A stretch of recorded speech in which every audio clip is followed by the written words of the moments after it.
আজকের ভিডিওতে তোমাদেরকে আমি দেখাবো ব্যাটারির সিরিজ কানেকশন নিয়ে বা ব্যাটারিগুলো আমরা কেন সিরিজ কানেকশনই করি। তো চলো এই ছবিতে আমি আগের থেকেই করে রেখে দিয়েছি, সেটা নিয়েই তোমাদেরকে আমি দেখাবো। তো এখানে দেখতে পাচ্ছ ব্যাটারি কেন সবসময় সিরিজ কানেকশন করা হয়। তো আমরা জানি আমাদের মোটরগুলো সবসময় 48 ভোল্টেরই আমরা ব্যবহার করে থাকি, বা বিএলডিসি মোটরগুলো আমাদের 48 ভোল্ট, বা কিছু কিছু মোটর আছে 72 ভোল্ট বা 36 ভোল্টই হয়, কিন্তু আমরা বেশিরভাগ গাড়িতে 48 ভোল্টটাই বেশি ব্যবহার করে থাকি বিএলডিসি মোটরটা।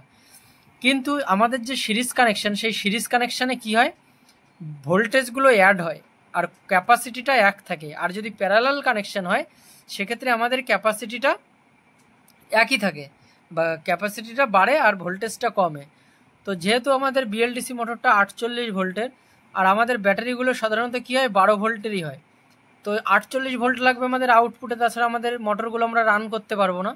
তো তার জন্য আমরা কি করব, 4টে ব্যাটারি নেব। 4টে ব্যাটারি কী হবে 12 ভোল্টের, আর প্রত্যেকটা ব্যাটারিতে একটা করে পজিটিভ টার্মিনাল থাকবে, একটা করে নেগেটিভ টার্মিনাল থাকবে।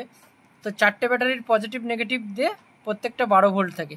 তো আমরা সিরিজ কানেকশনের সময় কি করব, প্রথম ব্যাটারির পজিটিভ টার্মিনালটা দ্বিতীয় ব্যাটারির নেগেটিভ টার্মিনালে, দ্বিতীয় ব্যাটারির পজিটিভ তৃতীয় ব্যাটারির নেগেটিভ, তৃতীয় ব্যাটারির পজিটিভ চতুর্থ ব্যাটারির নেগেটিভ, এবং চতুর্থ ব্যাটারির পজিটিভটা আমরা কি করব আউটপুটের পজিটিভ হিসাবে নেব, এবং প্রথম ব্যাটারির নেগেটিভটা আমরা কি করব আউটপুটের নেগেটিভ হিসাবে নেব।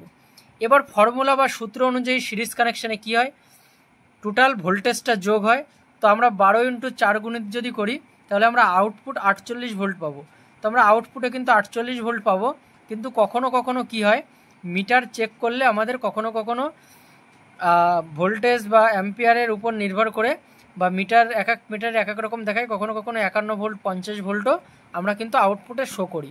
তো 48 ভোল্ট না হলে কিন্তু আমরা বিএলডিসি মোটরটা কিন্তু রান করতে পারবো না। তো যেহেতু 48 ভোল্টের ব্যাটারি আমাদের খুব নেই অ্যাভেলেবেল, একমাত্র লিথিয়াম আছে, কিন্তু লিড অ্যাসিড বা জল ব্যাটারি যেগুলো আমাদের খুব কম হয় বা পাওয়া যায় না বললেই চলে, তার জন্য আমরা কিন্তু সবসময় সিরিজ কানেকশন করে রাখি, এবং সিরিজ কানেকশনের মাধ্যমে 48 ভোল্ট আউটপুট নিয়ে কিন্তু আমরা রান করে থাকি।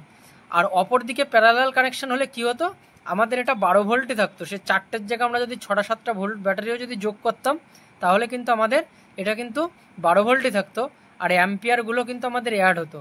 মনে করো এইখানে যদি আমরা যদি ধরি ব্যাটারিগুলোর অ্যাম্পিয়ার, মনে করো প্রত্যেকটা ব্যাটারির অ্যাম্পিয়ার আমাদের মনে করো 100 অ্যাম্পিয়ার করে আছে। তো 100 অ্যাম্পিয়ার করে যদি হয়, তার মানে এটাও আমাদের 100 অ্যাম্পিয়ার আছে, এটাও আমাদের 100 অ্যাম্পিয়ার আছে। তো দ্বিতীয় যদি ধরি আমি, এটাও আমাদের 100 অ্যাম্পিয়ার আছে, এটাও আমাদের 100 অ্যাম্পিয়ার আছে। তো সিরিজ কানেকশানে কিন্তু এই 12 ভোল্ট যেরকম যোগ হয়ে 48 ভোল্ট হয়েছে, এটা কিন্তু 4 × 100 400 হবে না, এটা কিন্তু 100ই এর ক্যাপাসিটিটা থেকে যাবে। কিন্তু যদি আমরা একটা প্যারালাল কানেকশন করি তখন কিন্তু এই ভোল্টেজটা আমাদের একই থাকবে, অ্যাম্পিয়ারটা কিন্তু বা ক্যাপাসিটিটা কিন্তু 100 × 4 400 যেয়ে দাঁড়াবে।